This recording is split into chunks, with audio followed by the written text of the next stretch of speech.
It was snowing off and on, kind of like here in Bandon today, where like you could see it falling from the sky and then land on the ground and like pretty much melt. So what was it like up at your house? Uh, Pretty much the same, except there's waves of hail and then heavy, pot-sized snowflakes, and well, we end up with about 3 inches, and we're expecting to actually start snowing tonight. Yeah. So, yeah, I'm kind of hide out. You're not gonna get on your bike and go for a ride in the morning? Oh hell no, no. I might. I'm gonna see what the snow looks like in the morning, but we've been getting. It ain't gonna be like the snow at Al's house. No, we've been getting quite a bit of hail off and on, and this morning, there was slush all over the ground, so it's just crazy to see it.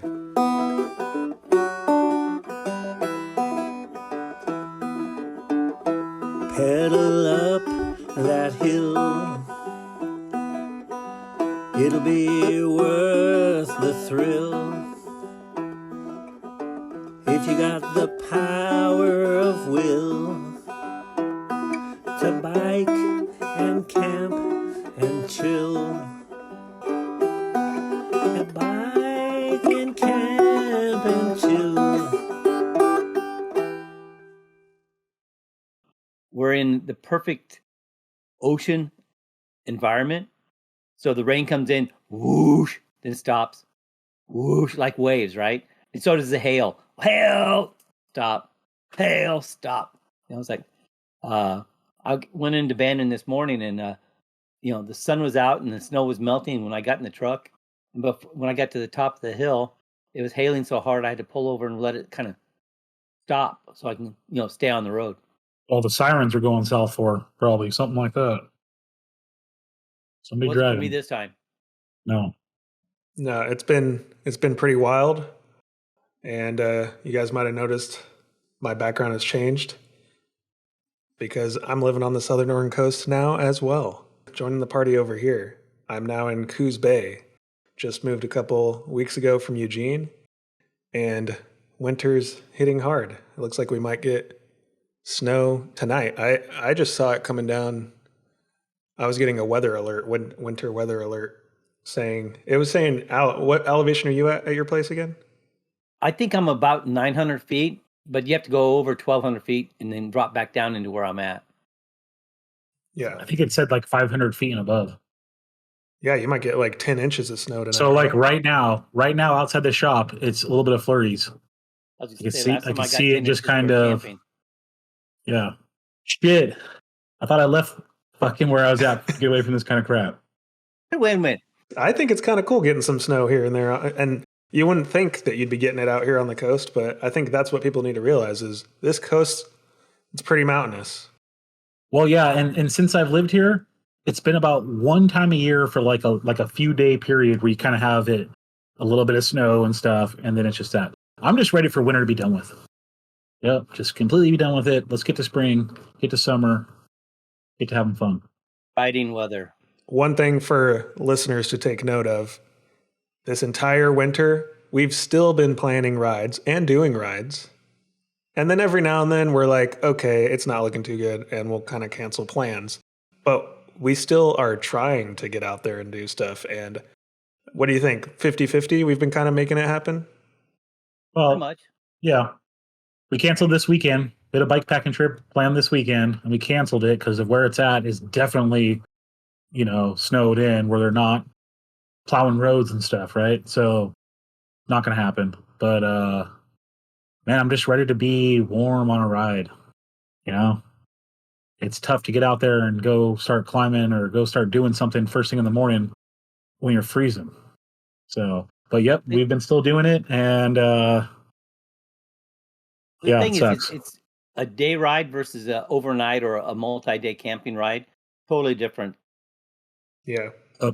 Al's froze. Was fine until you back, Al? I'm back. Oh, you guys look like you froze up. It was you look like you froze up. Well, it's fine. We got a storm coming. I think we made that clear. So it might be a little spotty, but as far as we know, it's still working. And also, too, for Al, Elon Musk lives in the Bay Area. Okay? He doesn't know how to deal with snow on my dish. No, he needs to figure out some snow internet. Yeah, you need the snow link, not the Starlink. Yeah. Yeah. Teach the squirrels how to plow that thing. Well, this is the beer I got thanks to you, Al. I don't drink IPAs that much. This one's not too bad. But this was our celebration after finishing last weekend's race, Giro de Langlois. Should we talk a bit about how that went? I will say this about the beers. Those beers murdered me. I didn't murder them. I came home and had to take a nap. I think it might have been the ride. Had something to do with that. It could have been. Yeah, so Michael, why don't you give a recap on the route specifically? I know this is a route and a race that you've done before, but it changed a little bit where this included Blacklock this time. So let's give a rundown of that. The Giro de Langlois is kind of a creation that I came up with. In Langlois is a place where Al lives and a place we ride a lot at. It's like, I don't know, 14 miles south or something. It has three real main cycling routes. It has the main town, and it has Langlois Mountain and back, Flores Creek Road and back, and Flores Lake, which also has the Blacklock Trails attached to it and back. So it's like 3 out and backs. And so the first time or two we did it, we just did it as like hey, you want to see a crazy route? Let's do all 3 routes without the Blacklock Trails and make it a race. You got to go for it. And so, we did that, and that's all cool. So I decided, hey, let's make it harder and add on Blacklock Trails. Now, the Giro de Langlois is 54 miles, just under 5,000 feet or something like that. And Langlois Mountain Road, you start in the flat ground, and you ride like a half a mile, and then it's just climb. And you have basically this 10 mile, is it 10 miles, Al? Right at 10 miles from the library, yeah. Yeah, so about 10 miles of some big climbs with some downhills and some other climbs, and then you end it with just this like hit the wall, straight 16, elevator. 17%, yeah. Yeah, for, I don't know, farther than I want to go, but you just climb to the top just to end and then turn around and haul ass right back down that, and you come all the way back. But like in a race type of setting, you get sweaty on the way up, and then you go bombing down, and you're going to be cold, right? So it's harder in more ways than just pedaling up the hill. So, anyways, that's a big ride. That's 20 miles, 3,000 feet already. Then you turn and you hit Flores Creek Road. You go all the way up that. That's another climb, not as big. Turns into gravel. You got some gravel downhills and climbs, and you turn around, you come back out of that, and then you head out to Flores Lake, and you kind of go into it with this mindset of, ooh, finally, I'm out of the hills. I can not work as hard. And then all of a sudden you get out in these open straights that are in farmland along the coast. Wind just barreling through it. Okay, I'm out to Flores Lake. And you get to Flores Lake, and now you got, I don't know, half a mile, 3/4 of a mile or something. Hike a bike in the sand along the lake shore to the whole this system right there, I think, is 9 miles around or something. 9 mile loop. Yeah, 8.5 maybe, yeah. Yeah, 8.5 mile loop of 2 sand hike bikes and a single track trail system that's just full of roots and debris and all kinds of crap and people on horses, and it's just, it's fun, but it's not ideal all the time. And so totally different riding though. Yeah. And then by the time that point though, you're tired. Right? And so you get all the way done with that, and then now you have to go back into that wind, out of there, and back to Langlois. Now, for me, like 4 miles into it, my bike broke. And so I didn't have to do any of that stuff. I had to walk a short uphill and then coast some bombing down with no chain, go to my truck, get changed, get nice and cozy. And then I decided I'll just follow these guys around and get them on camera and stuff, and find Al and find Dallas and keep finding them all over the place. And yeah. So next time I'm coming for you. We'll have to put together a lot of that footage and make a video out of it. But I would say, I think it's, I think there was some debate between you two on adding the Blacklock trails at the end of it, because before it wasn't that. And I think that makes it all the more of an all-terrain kind of race, because I think that's what people would, anyone that's going to try to do this route. Okay, I got mostly paved climbs, let's say. Oh, but then I have some gravel. Oh, but then at the end of it, I'm going to have to hike a bike through sand, ride Rudy single track, go through all this stuff. So it definitely, gives a totally different experience. And it's interesting that you kind of see all those different forms of riding, and you don't really expect on the very tail end of it to suddenly be in a totally different environment like that, with tons of wind hitting you, you're exposed to the sun, you're hiking through sand. And so, if you were just like, oh, this is mostly paved, and you took, the bike that you might usually do that kind of a race on, that's not necessarily going to be what you want. But I mean, Al, you had, what tires did you use on yours? I mean, I was so surprised you were able to do, you definitely had the fastest time. You beat me by like an hour and a half. And were those 42 millimeter tires? I think they're right at 42. There, Yeah. and I was an upright, more gravel bike, because the majority of the ride was suited for that bike. And I divide the whole ride into half. At the first 42 miles is road with some gravel, and then the other half was getting around that lake and trying not to die on the trail system, because that's my weak point anyway. So, I think Al made the decision too that he was going to use a faster bike for the majority of the ride, and then do a lot more hike-a-biking. Yeah, in the single track. And I would say it seems like a lot of that was you're definitely picking up your bike a lot. So it kind of made me think of like a cyclocross situation. There's some sections where you're just like, yeah, maybe this is rideable, but I'm not really going to risk it. And then there's like downed logs and things like that. For me, the worst part was going through like the horse trails where there's all this down debris and the trail of sticks. Yeah, just trail of sticks and everything. And I was just waiting for one of those branches to, go right into my derailleur or something. And I was surprised I didn't have any issues with that. I had to stop 4 or 5 times and pull sticks out of spokes and out of my my cassette and stuff just to continue on through there. Yeah. When we went and put out a marker stake the day before the ride to mark one of the turnarounds, I had to stop on that ride to like pull sticks out of my derailleur. But to get back to it real quick, we did add Black Lock Point on for this year, because most of my rides throughout the year are geared towards general adventure cycling, not really competitive, right? Like we're making rest stops, we're waiting for each other, we're just having fun, right?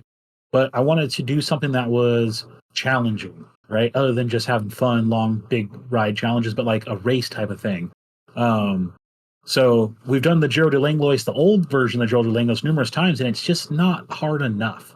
Like, it's a hard ride, and it's a long day, but it's not like, I was trying to intentionally make routes that are like right on the edge of doable, and I'm going to give up because this is just getting too hard, right? Just to kind of make it be hard. So I don't know. You guys did it. Do you think it's good to do or what? I mean, I think Al would agree with this, is that we were ready for a challenge. Like there's times when you're obviously have something in mind that you're training for, or it's wintertime, so maybe you're not riding as much. And luckily the weather was great during this ride. I think it was like in the 40s and sunny the whole time. So, I mean, it was actually the best it could be in February. But I was ready for a all day hard, challenging ride. I think I needed that. And when you've done enough of the kind of rides that we do, like at some point you're wanting to put in the work and like have something like that you can, just feel like at the end of it, hey, I crushed that, and I'm still here and still standing, and I did better than I thought I would. What was your time? 7 hours, 34 minutes, 35 seconds. What was yours, Al? I ended up at 6 hours, 3 minutes, and 59 seconds. Yeah. What was fun about this was, we've planned this out for a while, and in the last 3 months, we've really planning on it, right? And so, Al is like probably training on it harder than any of us because I was just riding normal and going to work and stuff, and Al's like out there riding the mountain to see what his best times are and da da da, and he works it all out. And I'm making fun of him because he's got a spreadsheet going and all this stuff. I'm like, dude, you got all these numbers and all this crap, like blah blah blah. I tell him, hey, realistically, what do you think your time is going to be? Like, not bullshitting me, like trying to be competitive. Like, what do you really think your time is going to be? And he's like, I'm going to come in at like, we left about 8:00 in the morning. He goes, I'll be done at 2:30, call it 2:15. So because I DQ'd out of the race, I was able to ride all around and get videos of them and stuff. And so I was able to get to the end when Al's coming into the end and got him on videotape, and I watched him right at the end. 2:14. 2:14 in the afternoon is right when he was done. And he tells me, 2:15. Wow. I think he did the race just to stay true to the spreadsheet. I mean, he could have been more precise. He said 2:15 and it was 2:14. So, I mean, you got some work. You put him in a race mode, he'll tell you the exact damn time. We go out and ride some adventure ride. Hey, Al, how far is it to the next top of the hill? Pretty sure it's, a turn or two. 14 and a half turns later, 3,000 feet, and we're at the top of the hill. So I don't understand how he fucks it all up when we're adventure riding. But when he gets in a race mode, it's all perfect. Hey, we're always almost to the top. Yeah. Almost. Yep. I can't even ask you guys those kind of questions anymore because I never believe you. I mean, it's always like, oh, yeah, another mile. And I'm like, yeah, the typical cliche. But I usually think you're being serious, and then I realize you weren't serious at all. And it's like... It's a Curry County mile. Yeah. Most of the time, I think it's a half a mile longer. I think it's a mile longer. It's almost like you don't want to spoil it for me, so I get it. The problem is a lot of the turns on some of the places out there look just like a turn a mile ago, right? And so you're like, I'm trying to rethink the last time we rode this route. I'm pretty sure this waterfall right here was like a turn, and there's like some log sticking out, and that's the end right there, right? Yeah, well, like when we were climbing up, Dallas, remember on yes, on the Sixes Elk Loop, we were talking about. I'm like, I'm pretty sure it's this next turn. Like I really thought it was though. I saw the turn. I was like, oh yeah, that's the top right there. Or not the top, but like the plateau area. We could take a break.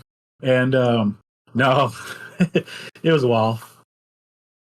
So what I would say with this race, and Al, I'd be curious your most memorable moments from the race. But what I actually found pretty fun and are two of my most memorable moments during the race were just interactions with people when they see you doing this.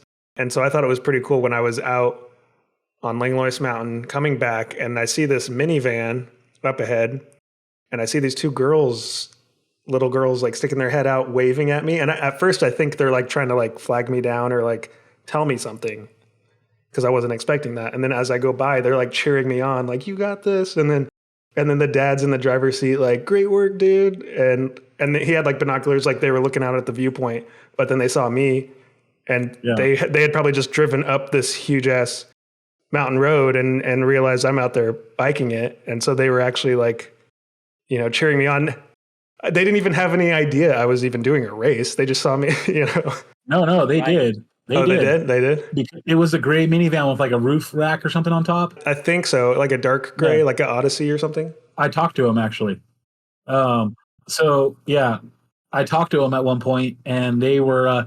I had my bike broken, and I was just kind of walking it or doing something, right?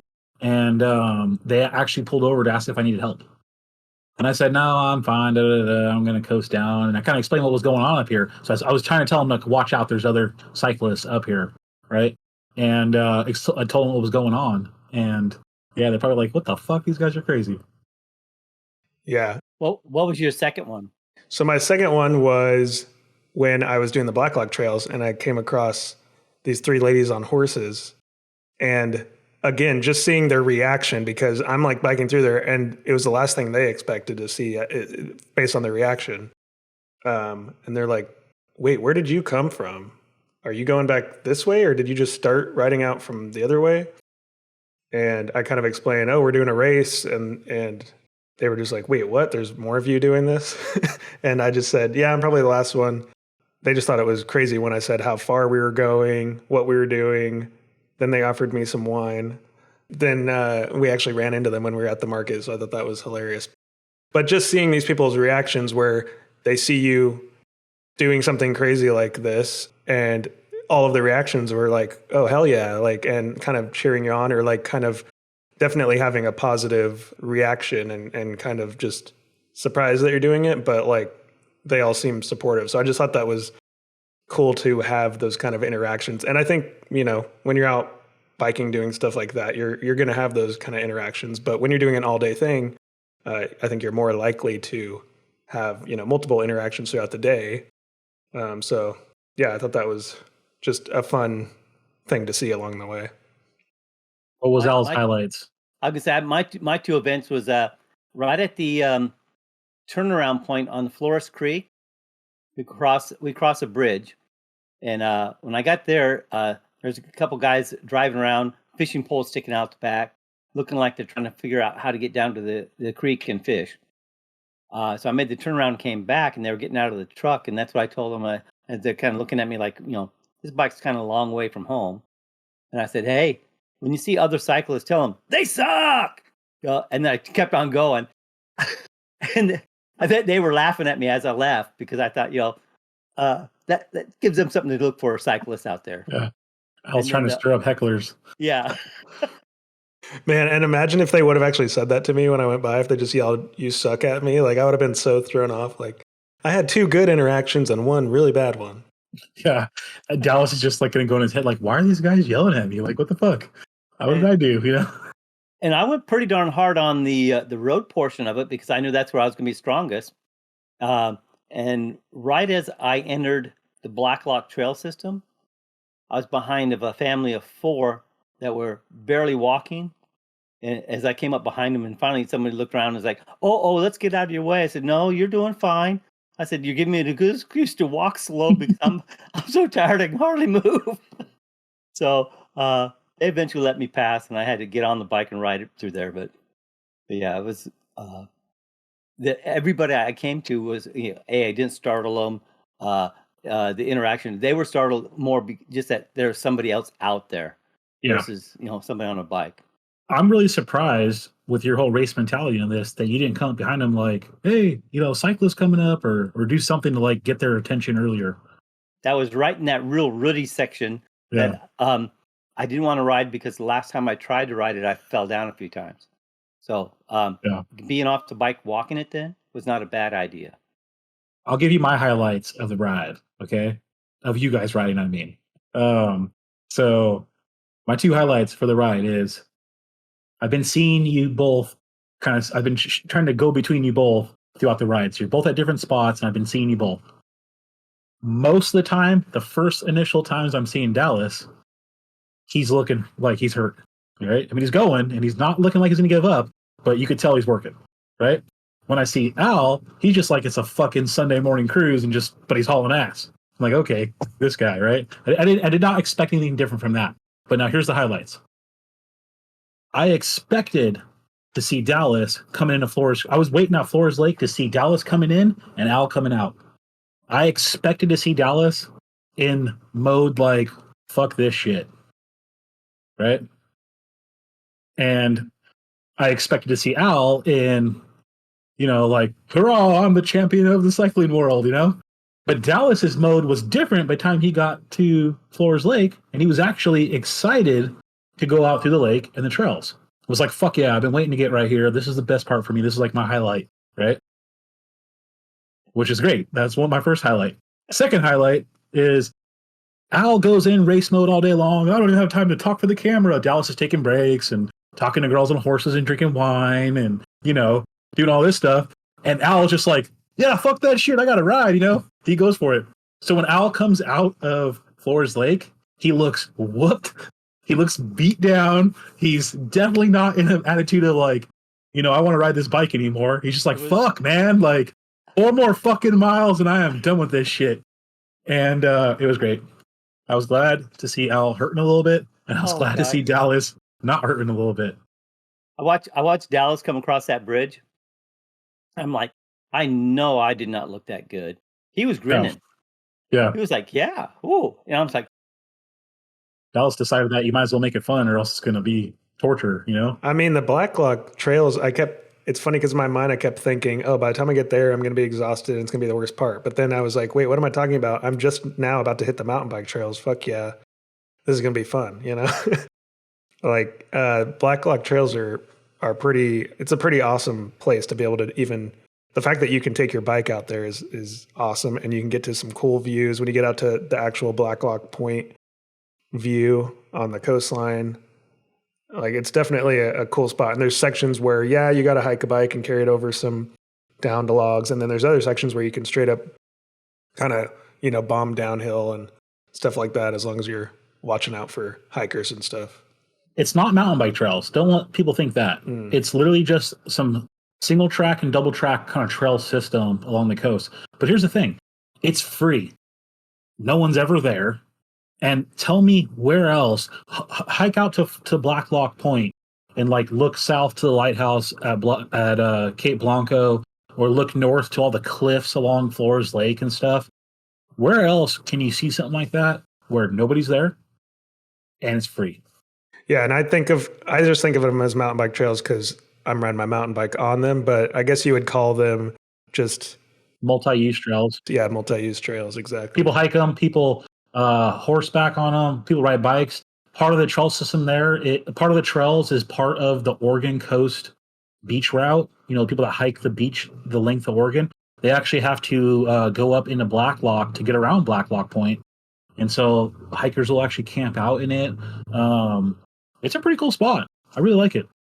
Tons of mushrooms and salamanders, and it's like a mini little weird forest that shows a little different, I don't know how to say it, different terrain, different kind of trees than some of the other places around here.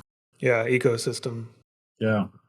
Yeah, the other thing I would add too, Michael, that I don't think we really went in depth with in conversation, but when you didn't follow me up Langlois Mountain and your chain broke, I had no idea what was going on. Well, what's funny is at that point, I was telling Al the story. So I was feeling pretty good. I know what to expect on the road. So I know where it's hard and where it's easy. And so me and Al was just fucking doing his thing like, Lance Armstrong or something. But me and Dallas were just kind of doing this deal. And then I had this whole game plan, right? I was like, okay, I'm with Dallas right now, but I'm going to make my move on him when we get up here. And so I know that we're about to get to the spot where we're kind of like going to crest the top of the first major climb. And then it's kind of flat and almost downhill, but kind of flat for a little while, right? I figured, okay, I'll stick right here with Dallas. And then I was trying to, I don't know if you noticed this, Dallas, I would like to know. But I was kind of doing the opposite half wheel. Like, I'm trying to stay at your cranks to make you try to push harder to stay ahead of me. So I felt like you were doing that, but I don't really know. And so I started doing that. And then I kind of was like, okay, I'm gonna let him like do this whole thing where he's in front of me and like I'm winning, right? And I thought I'll reserve my energy and I'll just kind of draft him right here. And then I'm gonna make my move right at the end of the next climb because I know that we got some downhilling, right? And I can gap him on that little bit of a climb and gap him on the downhill. And as long as I can hold that, I got ahead of him. Well, yeah, my chain breaks. He's got music playing on his bike. I'm like, Dallas. He doesn't turn around. And then I thought, like, well, why the fuck am I even gonna tell him? Like, I don't want him to stop because he's racing out now, right? And so I'm like, my chain broke. I'm gonna turn around or stuff like that. But he never even turned his head or nothing. Just kept on going. So I thought, oh, fuck it. I'll see him when they come back. And yeah. And then so Dallas later, when he finally finds me, he's like, fuck, dude, I thought something happened. Like, I didn't know what to do. So I'm like, oh, cool. So the race is more important than if something happened. What if I was laying in a ditch or something? It's a race. Well, that was the thing that happened is like, so when you're saying, yeah, we were both going up, I mean, at that point we're so far, or we just started the race. So it's not like I'm going to try to have any strategy or anything. 4 miles into it. Yeah. It was more like, oh, me and him are just going to hang out for a bit. And so like, yeah, we're kind of side by side.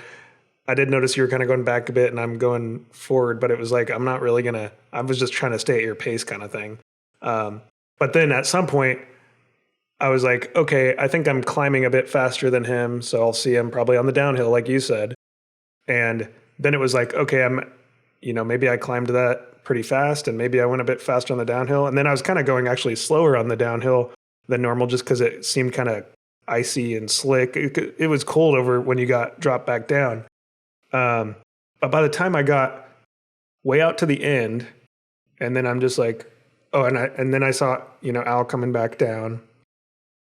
And so I get out to the end and I'm like, man, okay. And I don't see you back there. And I'm like, okay, I guess I might've gone a little bit faster.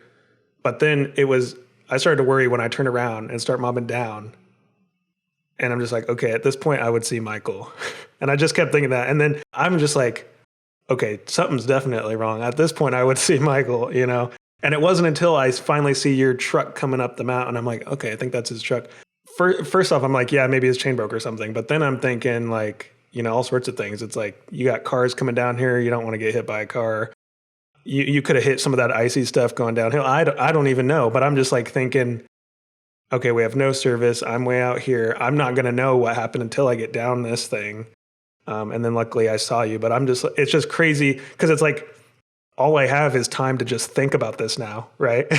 So just where my mind went that whole time, I'm just like, holy shit. So by the time I saw you, I'm like, you're alive.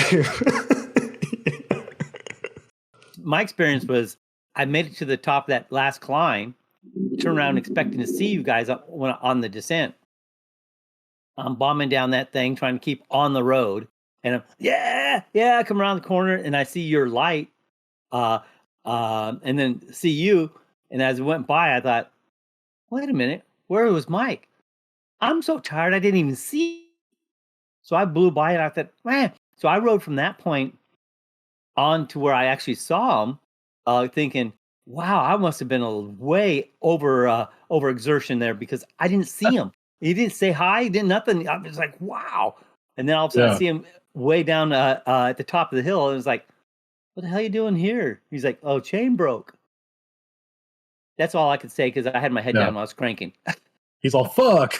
Kept on going by. Is that who it was? He starts coming out. I'm filming on phone. At this point, I can see way up the road, right? And so I was like, I'm just going to sit here and wait for him to come down. And all of a sudden I saw him and I get my phone, I film him. And then he gets to me. He's like, what the fuck? What's up? And I'm like, my fucking chain broke. He's like, fuck. And just keeps on going down the hill. No, I think I told him not to stop though. Like, I don't want to stop. And then, yeah, that was fun. All I can say is all that time I was worrying about you, like that definitely drained some of my energy because I felt like by the time you told me, and then I'm like, oh wait, we're still doing this thing, because I was like, didn't know what would happen, and it's like, oh no, me and Al are still racing, and I'm like, oh, okay. I think I had to tell you to go back on the bike because he pulled over. Yeah. Back up the truck, and he's like, oh shit, what the fuck happened? Real quick, I'm like, oh, I fucking got my chain broke, blah, blah. And he's like, all right. So it's like, you gonna go or what? Give me that camera. Go get the fuck out of here. And so I took the GoPro and he went on his way and just, went ahead and did it. Hey, I'll tell you right now, Joe de Langlois, I'm very disappointed to not finish it, but I'm not that disappointed in not suffering all day. But the next one is going to be the Butler Bar Roubaix, which is up in the area of Elk River, Laird Lake, and it's the same miles, actually. So you'll like that. But it's got an extra 1,000 feet of climbing. And this is all part of the Rural Coast Race Series. So there's going to be 3 of these for the year, right? So you want to kind of give a rundown of... The Rural Coast Race Series is our little race series. And it's kind of like a grassroots underground style. There's no booths there. There's no, it's just just whoever wants to go race it with us, right? It's an opportunity to come out and test yourself against a known distance. Yeah. And you're really just racing yourself. I mean, you're riding with each other and you're kind of trying to race each other, but I mean, no matter what, it's one of those races where you're going to start off together and it's going to feel like hey, we're all racing out the gate. But at a certain point in this ride, I mean, depending on the school levels, it's going to just like spread out over the whole route and get long. So for 2023, the Rural Coast Race Series on the Southern Oregon Coast will start off with 3 routes. The Giro de Langlois, the Butler Bar Roubaix, and another one that we're not saying yet. And so what it is your total elapsed time. So your rolling time and your break time, however long it takes you to do this whole day, at the end of the year, all 3 of the routes get added up, and the shortest time wins. For 2024, I'm going to throw in a 4th route. For 2025, we'll throw in a 5th route, right? We'll probably call it good there. But the routes will be spread out through the whole year, right? And so it's kind of like if you look at it this way, you go ride your bike normal, right? In the idea that every, 2 months or something, I'm going to do this big ass ride race. So every single day you're riding your bike, you can think, okay, well, like I'm training for this race. I'm riding, I'm having fun, I'm getting out there, I'm having fun. And then it's like, could I do this race?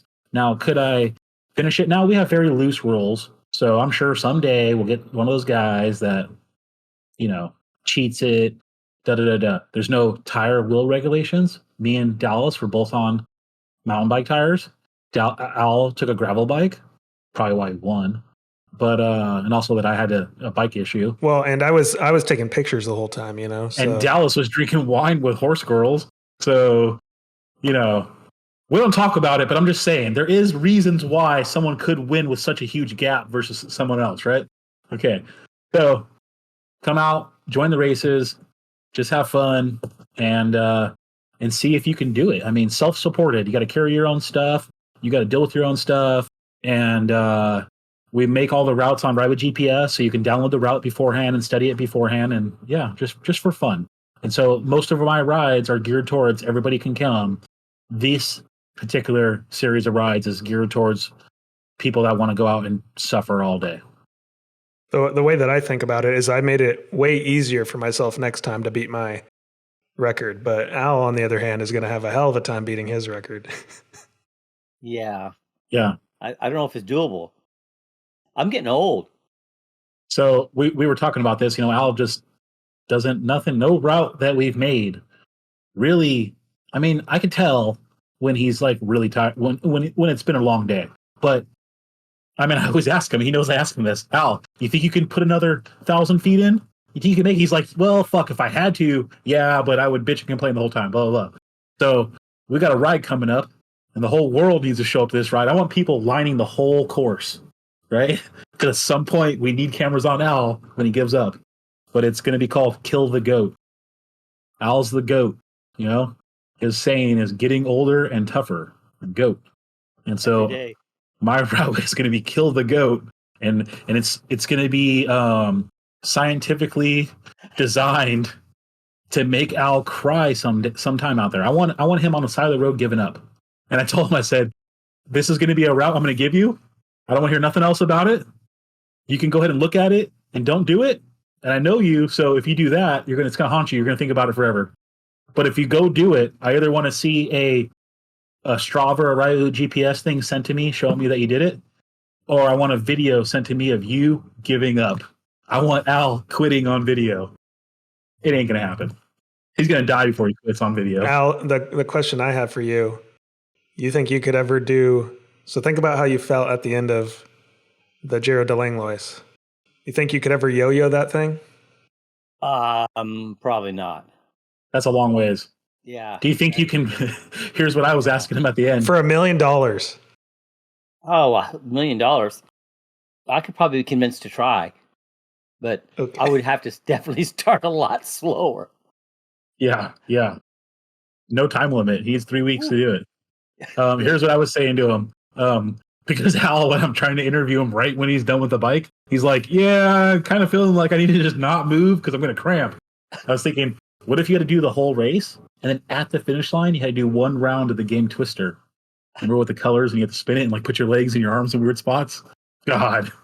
Sometimes after long rides, I don't know if you guys get this, but like in my truck after a long ride, you drive all the way home, you ride, and all of a sudden you get in your truck and you just sit and drive home. That first initial, like open the door and swing your leg out and step out.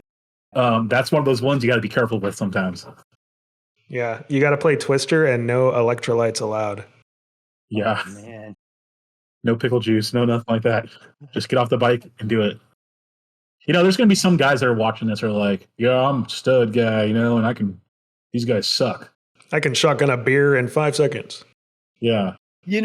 And bring them out. Let's ride with them. Yeah, let's shotgun 10 beers in 50 seconds. Oh, no. Oh, okay. I mean, We're not talking about the beer shotgun. You already proved your okay. skills on that. Okay, we're talking about the damn ride. Okay, my I bad. want those guys to show up just so I can make a really hard one because it's like, You guys ever shotgun a box of wine though? On horseback? no.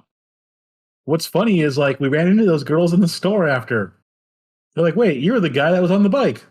He's all dazed and confused from this long ass ride. Like, what? Who are you? We were on the horses. That's the thing. You get done with this ride and you're like, fuck, I got to talk to people now? Damn it. That's funny because it reminded me so much when you said that exact thing with the ride. And I was thinking, okay, I don't feel tired because I've just been hanging out all day, but you guys do. But I remember when we went and rode a bike camping trip in Powers last year. It was a test ride for the actual bike camping trip. And we know some people that let us park at their house. And we get back just dead, right? Me, Kenny, and Al, that's who it was. And we had this like mini race on the way back with our bikes all loaded and shit. So we get back, just toasted, been all day, 2 days riding, blah, blah, blah. Man, this lady just wants to talk my ear off, right? You guys want to come in and have lunch or dinner? And oh my God, you want to see our new Airbnb we're building in the back? And I'm just like, lady, like, you don't understand what kind of danger zone you're in right now. I am done with talking. I want to get these fucking shoes off and I want to go have fucking dinner. Okay. And you are in my way right now. It was kind of one of those deals. Yeah. So I understand what you're feeling like. It's hard to talk to people. What if you had to do a test? How about for Al? He loves taking tests.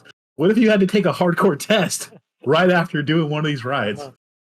What if Michael handed you a survey? Like, what'd you think of the... Yeah. No, 118 question survey. I think I didn't have oxygen in my brain long enough that every answer would be A. Color in A. Yeah. But that's true or false. A. It's like, no, but see, mine wouldn't be no multi-choice question. I would want like a little mini paragraph written out. I was like, overall, I don't fucking care. Die in here. Yeah, if you put A on each one, that doesn't get you an A. That's not how you get an A. Oh. Now, here's the difference in that race, though. You know, Al went all out. He put it in. He put in the work to set the fastest known time on the Giro de Langlois. Cheers to that.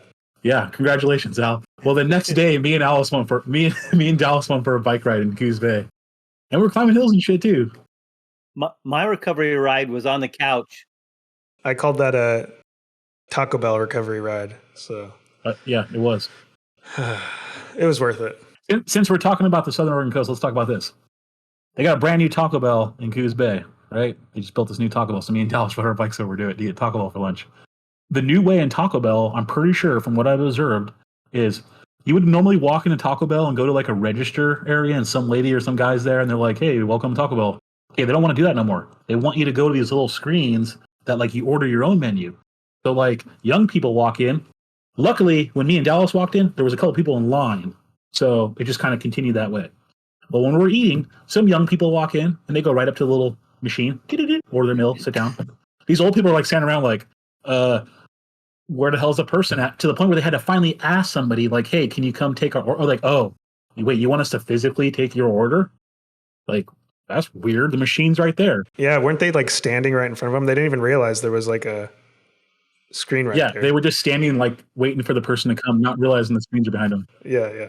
So modern day technology, man, not everyone's ready for it, you know?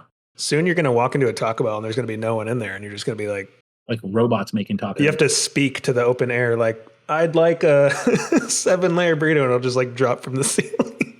Yeah. Come out of a chute. Yeah. But in Coos Bay, what's really cool is for bikes, we rode through the little Mingus Park, which is not like super cool for bikes, but I bet it's cool on a day when not really much people are there. Because like there's all kinds of little trails and stuff that you could totally rip down, but you got to watch out because people can be walking on them, right? But we went through the Empire Lakes trails, and it's like a whole paved trail system that, you know, ride through these little woods and around the lakes. Now, super fun. Would I let my kid go there by themselves? Probably not, because there's some shady looking characters running around in the woods out there. But it was totally fun. I mean, we rode through it as a whole trail system and in some gorgeous looking lake in the woods. And it's crazy to think this is like right in the middle of Coos Bay.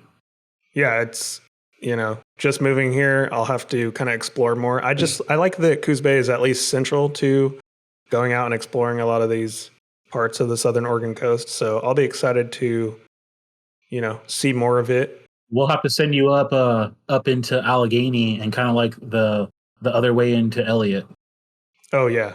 the closest way in Elliott from Coos Bay, because you could totally make like a pretty good day ride into that. Yeah. Have you run across the locals saying that they're from the Bay Area? It says Oregon's Bay Area and stuff, but Except for he's from California too, so it's weird. I think Bay Area is like so.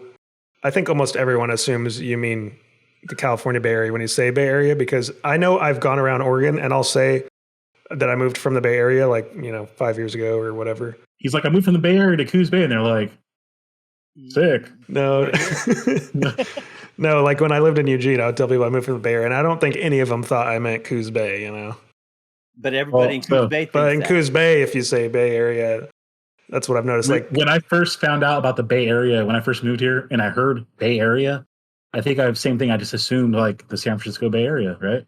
And then there's actually a Bay Area. And then when I saw the sign for it, we're driving or something, I told Tasha, I'm like, look at this fake ass Bay Area. Let's go see what it's all about. And it's like not, I can only expect what I know of the Bay Area, right? And you go through this little section of, Coos Bay Area.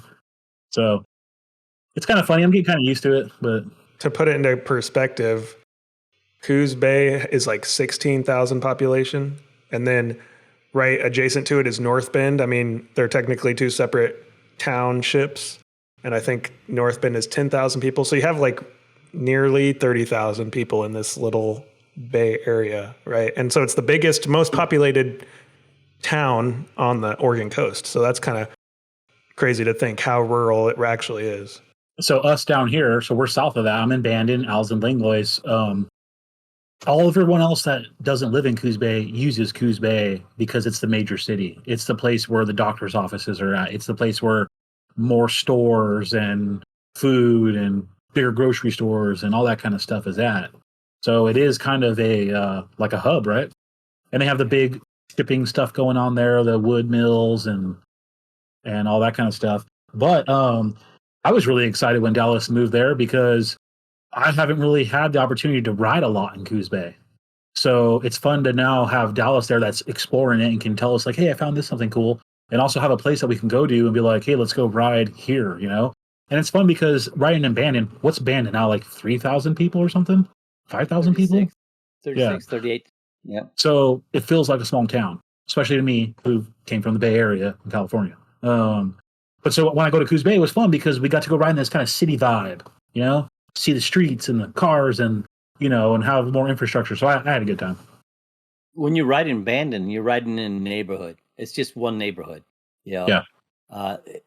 Their downtown area would be a small shopping mall in a large city. Oh, downtown. It's funny too when we see tourists. Wait, that's downtown? Well, we call it Old Town. So, yeah, I guess. And they're like, wow. It's funny because, like, where I'm from in San Jose, downtown San Jose is like fucking the size of Bandon, right? With more people in it. So, yeah, it's fun. Bandon's cool. I like Bandon. I enjoy it. There's a lot of things I don't like about Bandon. We're talking about the Southern Oregon coast right now and all the good stuff, right? What about the bad stuff?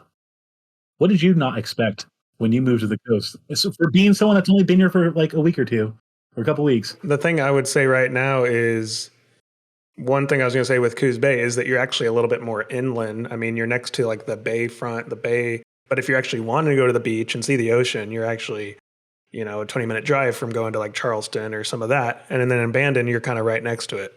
But yeah, I think once you get out on the coast and you're actually here and you're living here, it'll be interesting to see some of this area develop. I think there is, just like a lot of towns have issues with. Look at Al laughing over here. He's like, I've lived here for fucking 99 years.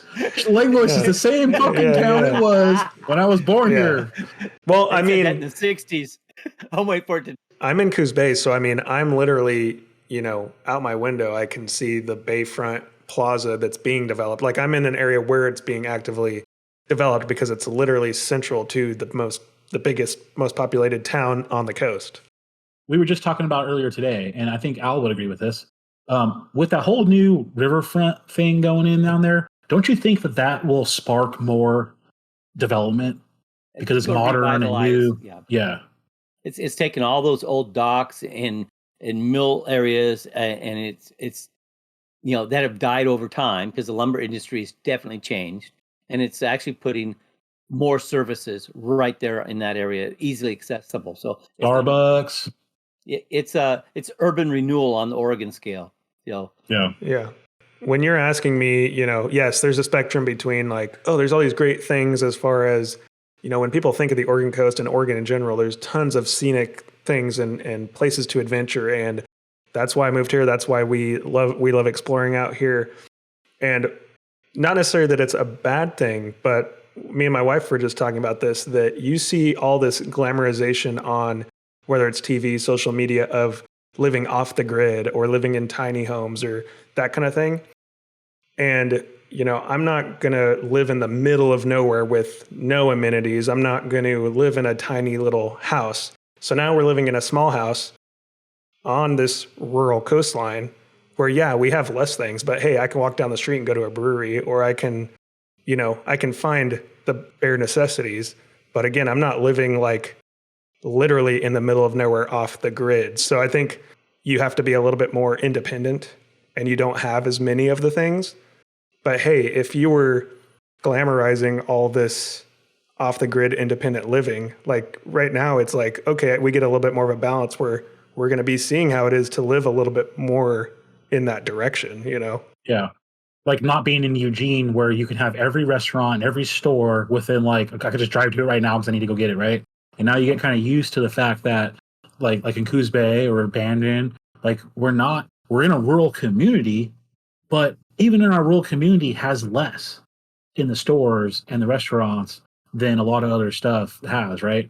So that's like what I don't like about it here is I have like this huge thing where I hate the grocery stores in Bandon. Like they're just the worst grocery stores I've ever seen. And but again, I came from California, right? So it's probably got like the best grocery stores you ever seen or something. So, but it's hard to get what you're used to getting if you come from somewhere else sometimes, like in the grocery stores. One thing I did get used to is like we have like if you're a builder or something and you're going to build something at your house. When we were in the Bay Area, I can go whatever I'm working on. I could build a fucking spaceship in my backyard and get the parts today, right?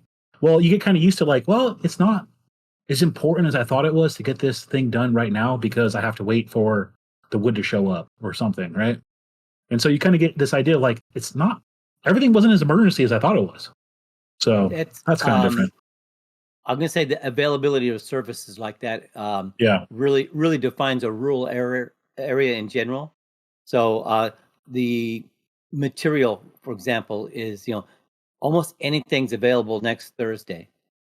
Yeah. So, it might be available here, might be available next Thursday. They have the distribution center. It's just not here in the small store that they have. Yeah. And that goes for materials. You want to go out to eat breakfast, your choices of like 2, maybe 3 places to get a breakfast. Not 30 or 40 or what taqueria do I like best? It's like, oh man, is there a taqueria? God. So the nearest taco, the nearest authentic Mexican taco, I figured this out. The nearest authentic Mexican taco is like 200 plus miles the other direction. So yeah, it's rough. So if you want to come for fish and chips, seafood, freaking awesome, right? You can get as much seafood as you can take. But if you want to come for like a really good taqueria, you're gonna have to make it at home. Well, that's a lot of people who come from, say, a large population-based area, right? Some big urban environment to this rural environment. It's like, oh, I'm just going to run to Costco and get it. Well, yeah. How far is the nearest Costco? 2 hours? Hour and 45 minutes, yeah. Or I'm going to go to Lowe's or Home Depot. Hey, those big box stores aren't here. So they're pushing a lot of services and becoming like a one-stop shop for a lot of things, but they're not here. So, but I would give up. Redefine where you're going to find something. I would still, I'll complain about the food and stuff, but I would give up all these restaurants in trade for what we get to go ride our bikes in, or what we get to go camping in and look at and stuff. Yeah, and I mean, I like cooking and that kind of stuff. So it's like, yeah, you got to get more creative now. I'm used to kind of having more limited options. Limited. It's more of Lives in Coos Bay. Yeah, no, Come on, Al. Tell him what it's like. He's got Walmart, grocery outlet, all those numerous. What do they call those other stores? yeah, no. What I was gonna say is like, finding vegan things on a menu. Usually, it's more like, okay, they have one vegan thing. I guess that's what I'm getting. And so, one way to think about it is less options means less fatigue about making a decision, because it's like, oh, if I want Mexican food, I guess I'm going to the only Mexican food that's available. So we found out in Taco Bell that about it's like a picture of a burrito or a taco, like really big. And down in the little corner, it'll say, beans available or something like that. And I was joking with Dallas, saying like in his future, it'd be the opposite. It'd be like this huge vegan menu, and all the meat eater people or all the people that are non-vegan would have to like find this little tiny box that's like, yep, we have a hot dog, and like a little tiny section, like the opposite, right? Hey, but you got Taco Bell, okay? We don't got Taco Bell in fucking Bandon. Nope. You ain't got Taco Bell in Langlois. Some people don't know this, but you can still, it's not like advertised, but you go to Taco Bell and you can order something and ask for it fresco style, and they still know what that means. I guess they must have a button, but it pretty much means they'll take off all the dairy and they'll add pico de gallo on it. And so I'll usually get the cheesy bean and rice burrito, ask for it fresco style. I'll add potatoes and get it grilled. So they actually grill the burrito, and they need to just add that thing to the menu, because I'll order it all the time. And I got the new one that has the nacho cheese in the taco, right? We should just call this episode Taco Bell. But we're getting grocery outlet in Bandon. Yeah.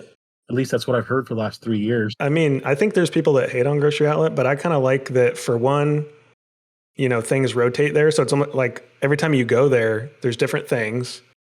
Things are on sale. You can kind of go through and see what the best deal is. And yeah, it's like you're not wasting stuff. It's stuff that, yeah, other places might end up throwing out and stuff. But if you can get creative and resourceful with it, you can find a lot of things there. So I'm a fan. Yeah. I have a friend that calls it the used food, and like, that just sounds bad. Yeah, used food. It's my used food store. Why is the can open?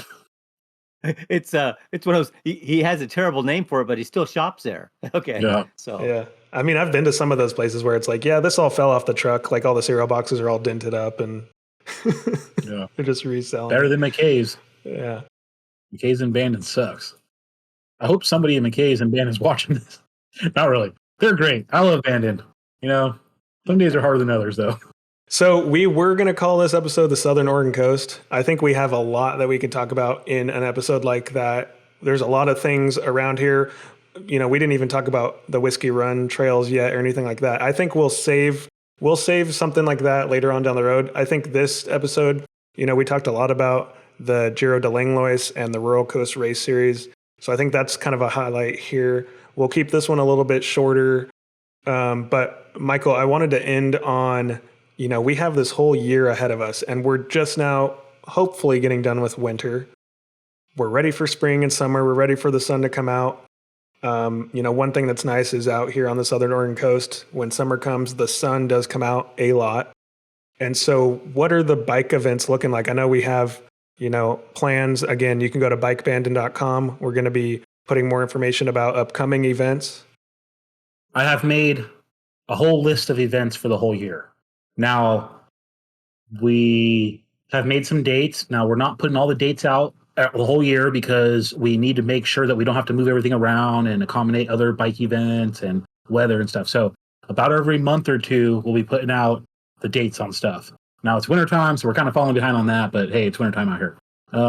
So we're doing a bikepacking trip a month, at least one bikepacking trip a month, which can be anywhere from an overnighter, so a 2-day, 1 night, up to a week-long trip, 6 nights, 7 days, right? We're doing mostly bikepacking style stuff, mixed terrain, paved, gravel, trail, We have some almost all paved, and we also have some almost all off-road, okay? Not all of them are extremely hard. We do have some real hard ones coming, but Hard meaning that there is so you're going to put in some work on your bike to get to the best place that we can find. Okay, so worth it. And then we have some really easy stuff. We are doing backyard bike camping trips this year, 2 of them. So, that's our easy trips to local state parks to get people into riding bikes. We have the Rural Coast Race Series, 3 different races going on. There's 2 more left. We've done 1 of them. We have numerous rides with the Adventure Cycling Association, Bike Your Park Weekend. We're doing, again, the Swift overnight camp out. So we do it during the summer solstice, go camping. Pedal to the Peak. Pedal to the Peak series. We have 2 rides in the year that ride to our Coos and Curry County highest peaks. So on April 1st, we're going to the Coos highest peak, which is we're going to be riding out of Powers. So that's just a day ride. We're going to park in Powers at a restaurant, ride out this ride up to a spot where we're going to finally hit a trailhead that you're going to have to hike your bike up the trailhead to the peak, get to the top, hike a bike back down, take the road ride back, and then we'll go to that restaurant after, drinks and dinner and kind of stuff. We have some road tours coming up next month. We're doing a 3-day micro tour. I have 2 micro tours planned this year. One from Florence to Bandon, combination of our own route and the Pacific Coast route. We have another one going from Bandon to Brookings, and so that one will be another one combination of our own kind of route mixed with the Pacific Coast route. Just a fun paved tour and stuff. What else? I feel like I'm missing other rides. We have 1 day rides. One adventure, adventure rides once a month. We have a day-long adventure ride, a day packing or adventure ride. We're calling it adventure ride or a day packing ride. And basically it's a 1-day ride, a loop style route that will go in a really cool area. Now I have all these routes already saved on my Ride with GPS. A lot of them are on private. So every time we do the route, it then goes public, right? We're going to say, hey, we're going on like say the 10th and going and doing this adventure ride. Come join us. Well, then I'm going to put that route public and say it's open. So we go do it. We show it off. Me and Dallas work to make a logo for it, like a badge for it, kind of like give it a symbol. When we go do these rides, we take video and pictures to kind of showcase this route with social media and YouTube and stuff. And then also have pictures on the Ride with GPS. I do my best. I am a bicycle mechanic, but I'll do a write-up for each ride, trying to tell you about the ride. But I read these write-ups on people's rides, and I hate when it's telling me, like, I don't even need to ride the damn ride. I just read the whole thing about it. And it tell me every single special thing about it. So I specifically don't say every little thing. I do everything that's major, so you're not going to go off track and shit. But I'm not going to tell you where every cool little waterfall is at. You're going to find it on the route. So there's still adventure, right? And then we have some other rides. We have some local stuff going. We have the Bandon Bike Party. Yep. So April through September on the 2nd Friday of the month, 7 p.m. on the boardwalk in Bandon. We do a fun community bike ride. We have all of us that show up. We have kids, grandparents, neighborhood people, just all kinds of people show up on whatever bike they got. Beach cruisers, electric bikes, one-wheel skateboards, all kinds of stuff. Training wheels. We got a 4-year-old on training wheels do a whole ride, and was jamming on them too. So we do that, and then we also do the Fiddlers bike ride. So in Bullards Beach State Park in Bandon in the summertime, like every other week, the local old time fiddlers club plays like a free concert there, and so we know a guy that plays in it. So we thought, let's go ride a bike to it. And we just did it for fun one night to go check it out, and decided like this is cool, and we enjoyed it. And it's nothing really. I mean, we just ride, 2 miles across the bridge to Bullards and go into a little amphitheater in the woods and listen to these people jam out on, acoustic guitars and harmonicas and violins and all kinds of stuff like that. And then we ride back. But it's all fun. And so there's a lot of stuff planned for this upcoming year. It's all going to be open to the public. Last year, we did a lot of stuff where we're trying to build routes. Right. So a lot of it was private. We just showed everybody about it. And this year we're saying, hey, come ride with us. Come have fun. And we have, we've met some new people already. We have lots of people that I'm interacting with online that are, hey, we're going to come join you this summer. So we're just hoping to, the whole goal was to build an adventure cycling community and scene here on the Southern Oregon coast, and I think it's working. If you can get to the coast, hit Bandon Bicycle Works up, figure out what's going to happen during the time you're going to be here, and join us. Yeah, come ride with Al. You know, All right. I get people that don't even know us that literally are like we'll go on a ride or something, and I don't post a Hey Al scene, and they ask about it. Like, why don't you guys do a Hey Al? And it's like, shit. All right. So we got our celebrity Al over here, Ugly Al the Bikepacker on Instagram. Yeah, follow Ugly Al the Bikepacker on Instagram. He just added that, and we'll be adding more content, I hope. And just so we clear the thing up, this is not a house he lives in. You know, you can put a filter like on your background. This is a filter he found in a cabin. He actually lives on his bike, just bike packs full time. Yeah, so like Al said, you know, if you plan on coming out to the Southern Oregon coast this summer, or if you're a local, stop on by Bandon Bicycle Works. Any time of the year that you think you might be coming out, you can go to bikebandon.com and look at the info on there, or stop by the shop and just ask Michael, hey, what's the next ride coming up? Like, I want to join you guys. And he can let you know what the next options would look like if you're going to be nearby. Or email us through the website, call us, send us a message on Facebook or Instagram. I will reply. And yeah, we're open to anybody. Well, let's take that back. Okay. Who are we not open to? We don't want jerks, right? We don't want no tool bag guys. Or No just like, assholes "Hey, allowed." rest you guys. Yeah, no assholes. What else? Just generally fun people, right? The only rule is you got to have fun with us.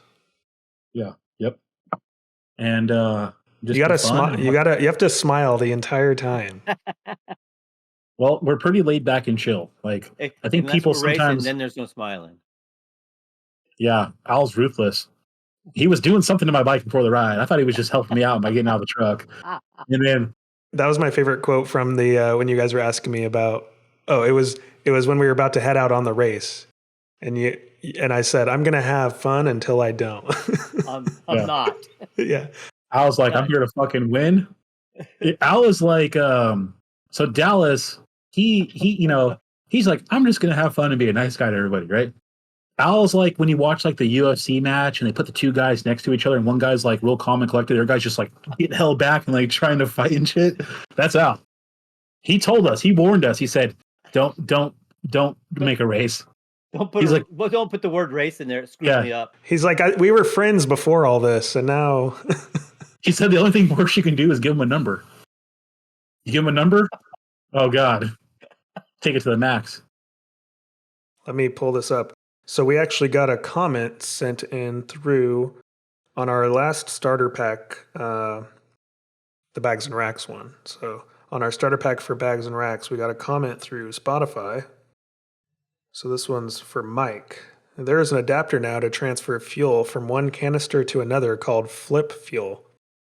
You can use a scale also to determine the fuel capacity left in the canister. I think I remember seeing something about that, but I didn't really look into it too much. Are you guys familiar with that? So wait, you could take two small canisters and take fuel from one into the next one, or take gas from a big tank and put it into the little small I think it's like a little adapter mechanism that can go onto it so that you can transfer it from other one. I'm really glad that someone brought that up because I have like 5 or 6 like almost empty cans that I'm worried about taking because they're almost empty, and at the same time I don't want to carry an extra can just to carry it around, you know. So I could probably take all those cans and like make one can. Yeah, I'm gonna look into that. So whoever said that, thank you. Yeah, keep them coming, because I mean, there's so much news out there in the industry of all, you know, because it goes from bike gear, bike news to camping gear, camping news, all this, you know. We have a whole bunch of stuff coming out, and some of it's, you know, it's kind of hard to know until people have really put it to the test, because it's like until then, all you have is like the marketing spiel that you get. Obviously, everyone's going to promote it, and yeah, they have a lot of these publishers and journalists that do get to test the product ahead of time and give you their experience. But until you've, I think, you know, at mass kind of had a lot of people that have used it and know how dependable it is, and if it's actually worth the money and all that stuff. I think that's kind of where what we're doing with the starter pack. We've all tested stuff, for a few years, and we've kind of changed some things. And so I think that's what's nice when. And if you're watching this and you work for a company or have a company that makes cool stuff, send it to us. We'll test it. We'll test it out. We'll give you an honest review. Okay, that's what's going to set us apart from any other review online. Okay, you could pay me to do a review, but I'm still going to give you my honest review and just. Hey, you can send us something, but just make sure it's not a piece of shit, because we'll tell you if it's. we'll tell everyone if it's a piece of shit. Cool as fuck and not a piece of shit. Okay. Yeah. So we're not going to get anyone sending anything. They're too scared now. We challenge you to make something good enough for us. Make it out of titanium. I'm just like a cat. If something shows up, I'll probably play with the cardboard box. I mean, you can carry shit in a box. Let's talk about. Here's something that we should talk about, dude. So that's a video right there. Box reviews. Like, you get this brand new thing, but then it's like, I'm going to tell you all about I'm going to review the packaging material, not the product, just but like the quality they put into it, right? Yeah. But at some point on this podcast, we should talk about like your habits during your ride or something like that, right? And so Al can talk about how he picks up fucking steel, like metal, but it's sometimes can't leave that. But it's funny because I'm like, hey Al, you see that hook? He's like, yeah, it's not big enough. I'm like, we were just talking about metal detectors earlier today. So Al, you got to take a metal detector with you. If you can't see it when it looks you're for riding, roadside treasures. It's too small. So that change. I will stop for change. Yeah. I'll bring change next time that I can just toss like in front of you. That'll slow him down on the race. I'll do that. You need to get like eye bolts and pieces of steel beam from buildings and huge chains. Anything that's heavy and big, he'll pick it up. I don't know why. Yeah, that's why he needs that trailer. I told him we should take the trailer with us when we go down to Brookings. He didn't want to take it. You got to take it so you can carry all of our shit for us. I don't want to carry anything. That's what I'm saying. I said, you don't have to take a bunch of firewood. He's like, well, then what's the purpose of the damn trailer? I'm like, well, you got a point. We should take a bunch of firewood. I'd love to see him just hauling everything, and then we're both on like these lightweight bikes, just like hopping off stuff. Like, hell yeah, this is a lot of fun. Beach cruisers. Hey, follow on to that is Sandy's will pick us up and get us back up here. So we have room for 4 bikes and 4 people. Yep. Okay. So are we in agreement that I should call Charles and invite him for this? Yeah. He's done one. He can do a million at this point. Well, and this is not a hard one. Right. So it's all downhill, right? Absolutely. Just from Bandon to Brookings is just all downhill. Yeah. I looked at the map. It looks like you're going south. Straight down. So you go south, isn't that downhill? Yeah. Exactly. Oh, yeah, exactly. Man, you make it sound easy. As long as you don't live in Texas. We know what happens. Hey, if we have any Texas viewers, we know how you guys ride, so don't come to our rides. We had one guy. One guy was not ready for our hills. He speaks for Texas. Hey, I'm not ready for their heat either, so. I'm ready for their Southwest enchilada meals. Oh, that sounds meals? pretty good. Oh, hell yeah. Oh, yeah. Some corn I'm definitely chili. not ready for big old lifted trucks and diesel smoke and, That's all right the stuff, here, man. all the stuff we have here. All right. Well, thanks again for joining, guys. I think we'll end this one here. But lastly, Al, do you have any final words of wisdom that we can leave the listeners with? Maybe not wisdom, but I think racing, it puts me in a whole different mindset, but it's probably important to go out and test yourself now and then just to see where you're at and your limits. That way you can always go farther, do more. So come out and ride with us. 99% of the time, if it doesn't say race, we're not dropping you. We're just here to have fun, whether it's an adventure ride or an overnighter or multi-day. It's a group ride. Hell yeah. Yeah, we're not always racing, but when we do, we have fun with that as well. So thanks again, guys. I'll see you on the next one. Later. West Coast. Peace out.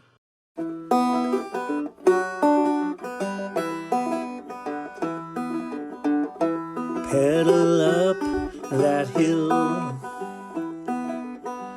It'll be worth the thrill if you got the power of will to bike and camp and chill. A bike and camp.